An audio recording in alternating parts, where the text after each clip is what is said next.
A paz do Senhor, meus irmãos. Boa tarde, bom dia, boa noite. Não sei a hora que você vai ver esse vídeo, mas que Deus abençoe você desde já. Ainda nesse vídeo de hoje, falando no mesmo tema do dia de ontem, a ambição, e disse que ia falar hoje sobre Eliseu, que Eliseu era ambicioso e cheio de si. Sim, talvez você não tenha escutado por esse lado ainda, mas Eliseu era um homem muito ambicioso. Agora, diferente de Geazi, como eu citei ontem, que seu coração estava nas coisas terrenas, na riqueza, tudo que ele perseguia era isso. Por mais que ele estivesse ali vendo os milagres que Eliseu fazia, ele ainda assim tinha um coração nas coisas da terra. Ele buscava riqueza, ele buscava isso. E jurava pelo nome do Senhor. Se você não viu, vai no vídeo de ontem e dá uma conferida. Agora, Eliseu, acompanha comigo a leitura do texto. 2 Reis, capítulo 2, verso 1 em diante. E sucedeu, quando o Senhor haveria de tomar Elias para o céu, por um turbilhão de vento, que Elias se foi com Eliseu de Gilgal. E Elias disse a Eliseu: fica aqui, rogo-te, porque o Senhor me enviou a Betel. E Eliseu disse a ele: como vive o Senhor e como vive a tua alma, mestre, não te deixarei. E assim eles desceram a Betel. Veja aqui que ele dá a localização. Está dizendo Betel. Isso é importante para nós sabermos. Eu não sei dizer agora exatamente a distância, quanto tempo levaria de Betel até o próximo local, que nós vamos ler já mais abaixo. Mas ele ia, sabendo o que haveria de acontecer com ele, sabendo que Deus iria levá-lo, já tinha deixado avisado: Eliseu, fica aqui, rogo-te. E deixa eu fazer só uma pequena correção. Eliseu não chamava o Elias de mestre, e sim de pai. Nessa tradução que eu estou lendo não, mas em outros locais, estudando a história de Elias com Eliseu, você verá isso. Quando Elias e Eliseu chegaram a Betel, agora verso 3. Os filhos dos profetas que estavam em Betel vieram até Eliseu e disseram a ele: tu sabes que hoje o Senhor há de tomar o teu mestre por tua cabeça. E ele disse: sim, eu sei disso, retei a vossa paz. Os filhos dos profetas aqui eram profetas mesmo. Eram chamados profetas. Uma escola de profetas que se iniciou, provavelmente, dizem os estudos, que se iniciou na época de Samuel. E cresceu muito na época de Elias e de Eliseu. Sobre a tutela de Elias, os profetas de Deus, numa época onde existia muita heresia. Não é muito diferente dos tempos de hoje. Mas eu vou entrar nesse assunto daqui a pouquinho. Agora, continuando no verso 4, diz assim: Elias disse a Eliseu: fica aqui, rogo-te, porque o Senhor me enviou a Jericó. Agora já não é mais em Betel, agora já é Jericó. Fica aqui, Eliseu, disse Elias. Fica aqui, eu rogo, porque o Senhor me enviou a Jericó. E Eliseu respondeu: como vive o Senhor e como vive a tua alma, eu não te deixarei. E assim eles desceram a Jericó. E mais uma vez os filhos dos profetas, os profetas que estavam em Jericó, vieram até Eliseu e disseram: mas você não sabe que o Senhor há de arrebatar o teu mestre hoje? E Eliseu responde: sim, eu sei disso, fiquem em paz, meus irmãos, fiquem em paz, eu sei disso. Quantos avisos Eliseu estava recebendo de que o mestre dele iria embora, iria ser levado. E até o próprio mestre dele dizia: fica, Eliseu. E Eliseu: não vou ficar. Como vive o Senhor, a mesma frase que Geazi usou. Geazi disse: como vive o Senhor, eu vou correr atrás de Naamã e vou pegar para mim alguma coisa, nem que seja uma muda de roupa, uma terra, um boi, ou um talento, que era muita prata. Alguma coisa eu vou pegar. E Eliseu dizia para Elias: como vive o Senhor e como vive a tua alma, pai, eu não vou a lugar algum, senão contigo. Você já vai entender por quê. Agora no verso 6. E Elias disse: rogo que fique aqui, porque o Senhor me enviou para o rio Jordão. E ele disse mais uma vez, pela terceira vez: como vive o Senhor e como vive a tua alma, eu não te deixarei. E ambos seguiram adiante. E agora 50 homens dos filhos dos profetas foram e puseram-se de pé, para ver de longe.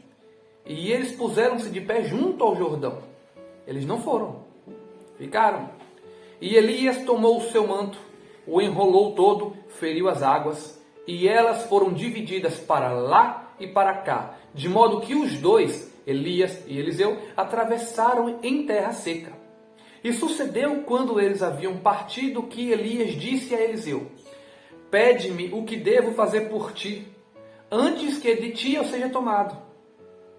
E Eliseu disse: rogo-te por uma porção dobrada do Espírito que está em ti sobre mim. Sabe o que Eliseu estava dizendo aqui? Eu rogo, pai, Elias, o que eu quero de ti é uma porção dobrada do poder do Espírito de Deus que está sobre você. Naquela época, o filho primogênito recebia sempre uma porção dobrada de todas as bênçãos. É o que, por exemplo, Jacó pegou e roubou de Esaú. A bênção dobrada. O que quer dizer bênção dobrada? São as riquezas que eles receberiam. As riquezas, quando um pai morre, são repartidas por todos os filhos. Porém, o mais velho ganha uma porção dobrada daquela que ele deveria receber. E Eliseu, se pondo à frente dos outros profetas que não tiveram coragem de atravessar o rio, e mesmo Elias dizendo, volta, e Eliseu seguiu, ele teve a audácia de virar para o pai dele, o mestre dele, não era pai, né? Era apenas mestre, mas ele chamava de pai. Elias não era o pai de Eliseu. A audácia de falar para Elias, eu quero uma porção dobrada do Espírito de Deus que está dentro de você. Sabe o que Elias respondeu para ele? Vamos agora para o verso 10. E ele disse, pediste uma coisa dura, todavia, se vires quando eu for tomado de ti, assim sucederá para contigo. Mas se não vires, assim não te sucederá. Elias foi sábio, Elias não assumiu aquela responsabilidade para si. Elias disse assim, olha, se você vê o que vai acontecer comigo quando eu for levado, Deus te dará aquele dom que você pediu. Meus irmãos, Elias poderia até profetizar na vida de Eliseu, né, dizendo assim, você terá, você verá. Mas ele deixou a decisão para Deus. Se Deus permitir que você veja, assim você terá. Continuando, verso 11. E sucedeu que, quando eles ainda seguiam adiante e conversavam, apareceu ali uma carruagem de fogo, e cavalos de fogo os separaram ambos. E Elias subiu num turbilhão de vento ao céu. E Eliseu viu isto e bradou, meu pai, a carruagem de Israel e os cavaleiros. E não mais o viu. E ele agarrou suas próprias vestes e a rasgou em 2 pedaços. Isso era uma simbologia de estar em luto, de perder, ou quando alguma coisa muito grave acontecia. Você já deve ter visto na Bíblia, quando eles jogavam pó por cima da cabeça e usavam roupa em pano de saco. Era uma maneira de se humilhar, ou então de demonstrar a terrível tristeza, a profunda tristeza que eles sentiam. Afinal, o pai dele havia sido levado. Ok, foi levado por Deus. O luto durou pouco. Ele juntou também o manto de Elias que lhe caíra e retornou, parou de pé junto à margem do Jordão. E ele tomou o manto de Elias que dele caiu e feriu as águas e disse, onde é que está o Senhor? Cadê Deus? Que Deus de Elias? E quando ele também havia ferido as águas, elas se dividiram de um lado para lá e Eliseu atravessou. A partir deste momento, Eliseu passa a ser a liderança dos profetas. Ele passa a ser realmente o primogênito, aquele que de direito herdou o poder dobrado que estava sobre Elias. Deus abençoou esse homem e esse é um ato de ambição. Você não pode discordar disso. Agora a ambição de Eliseu estava nas coisas de Deus. Tanto é que se você adiantar um pouco para o capítulo 6, o que você vai ver aqui é, eis que os filhos dos profetas disseram a Eliseu, agora o lugar onde habitamos contigo é demasiadamente apertado para nós.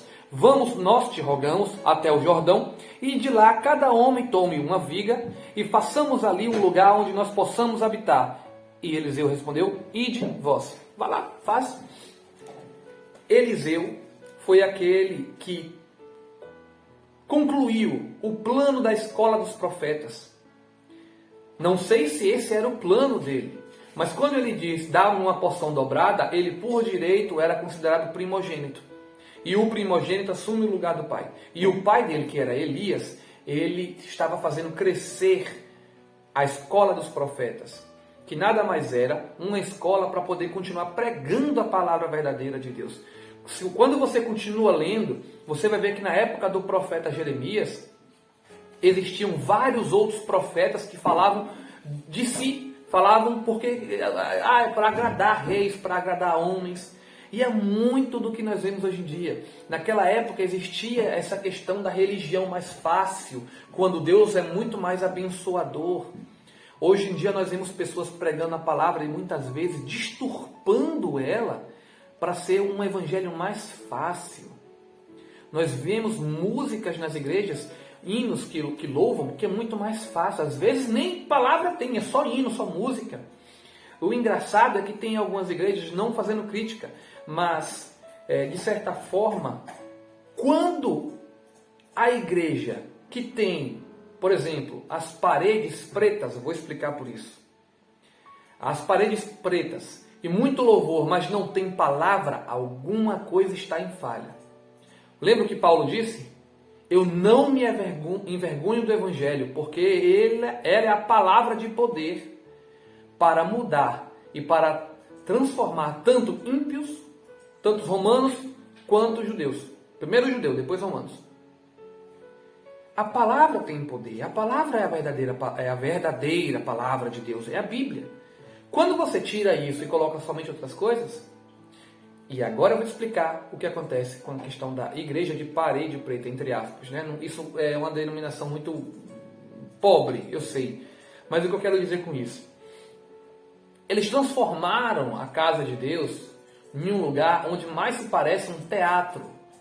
Os artistas estudam isso. Quando você coloca um lugar muito escuro e as pessoas ficam ali apenas vendo alguns focos de luzes, onde está a banda tocando, onde está aquela pessoa que está ministrando alguma coisa, alguma palavra ou algum sermão, ou então simplesmente ministrando o próprio hino, isso faz com que a pessoa entre numa espécie de transe almático. Tá estranha a palavra? Eu posso dizer simplesmente ela está forçando com que você se sinta, mexendo com os seus sentimentos. E era exatamente isso que acontecia na época de Elias e de Eliseu. Por acaso, aquela Jezabel, com os seus profetas, os profetas de Baal, né? E é exatamente ali que Elias chega e manda descer fogo do céu e acaba com todo mundo. Eles pregavam um evangelho mais fácil, uma palavra mais fácil, uma questão de que você vai ser rico, que você vai ser próspero, que você...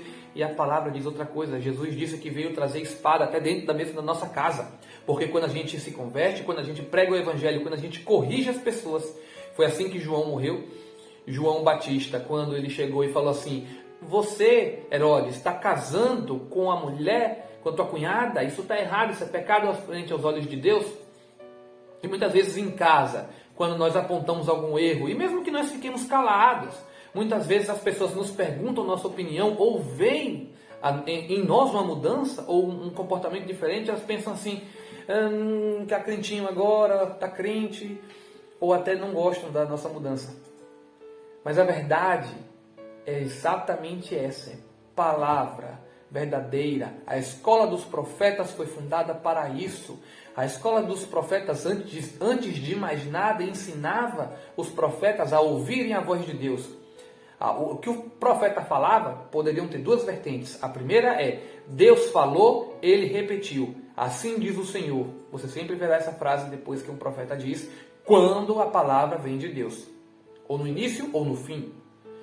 Agora, se o profeta disser, vai acontecer tal coisa, sendo um princípio de Deus, Deus assina embaixo. Porque Deus faz cumprir a palavra dos seus filhos. É por isso que nós temos que ter palavra de bênção sobre nossa vida e palavra de bênção para com o nosso próximo.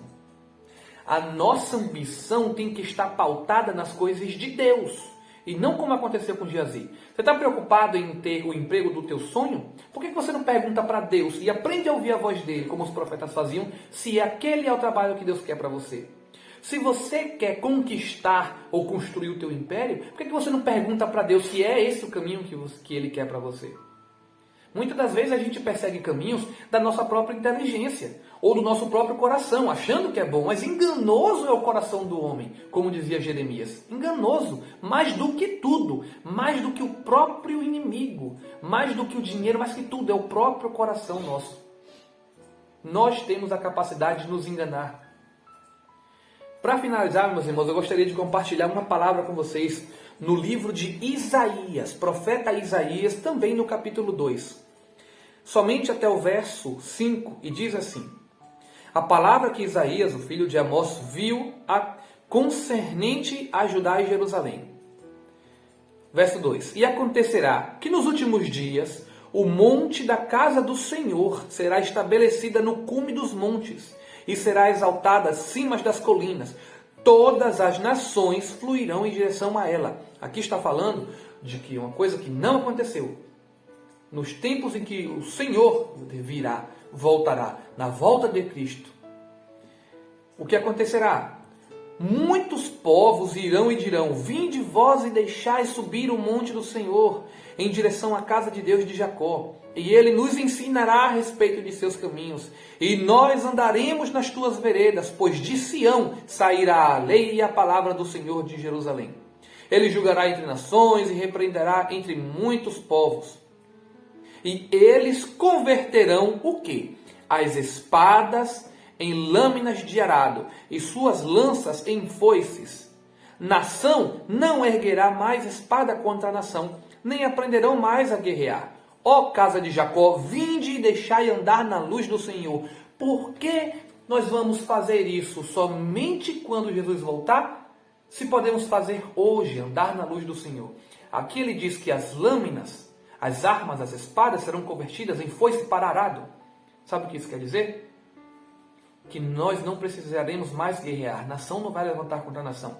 Nós não vamos precisar, como disse Salomão, ficar correndo atrás do vento, buscando ali a nossa riqueza, aquilo que nos faz feliz. Salomão foi o homem mais inteligente, mais sábio do mundo. E ele procurou em todo lado e não encontrou a felicidade. Por que que nós, em século 21, encontraremos essa felicidade agora? Nada se faz novo debaixo do sol. Se a gente não se apegar com Deus e andar na luz do Senhor, só um detalhe. Sabe o que está escrito aqui? Que as pessoas irão até Sião para buscar o apoio de Deus, para buscar a luz do Senhor. Só vai chegar a esse ponto quem andar na luz do Senhor aqui agora. Meu querido, meus irmãos, vamos colocar Deus em primeiro lugar em tudo. O restante das coisas nos é acrescentada. Antes de mudar de emprego, ora a Deus. Antes de terminar com o teu casamento, ora a Deus. Está muito fácil o divórcio hoje. As igrejas pregam uma facilidade enorme. Olha o que está escrito na palavra. Busca andar na luz do Senhor. Amém? Vamos fazer a oração do Pai Nosso. A oração que Jesus nos ensinou. Fechemos nossos olhos. Pai nosso que estás no céu, e santificado seja o teu nome. Que venha o teu reino e que seja feita a tua vontade, assim na terra como no céu. E o pão nosso de cada dia nos dá hoje, e perdoa as nossas ofensas, como nós perdoamos quem nos tem ofendido, e não nos deixe cair em tentação ou caminhar para ela. Mesmo que o nosso coração peça isso, mesmo que nós achemos que aquele caminho é melhor, mesmo que nos pareça inteligente seguir naquela estratégia, estudar aquele assunto, trabalhar naquela área. Senhor, não deixe que nós caminhemos para o mal.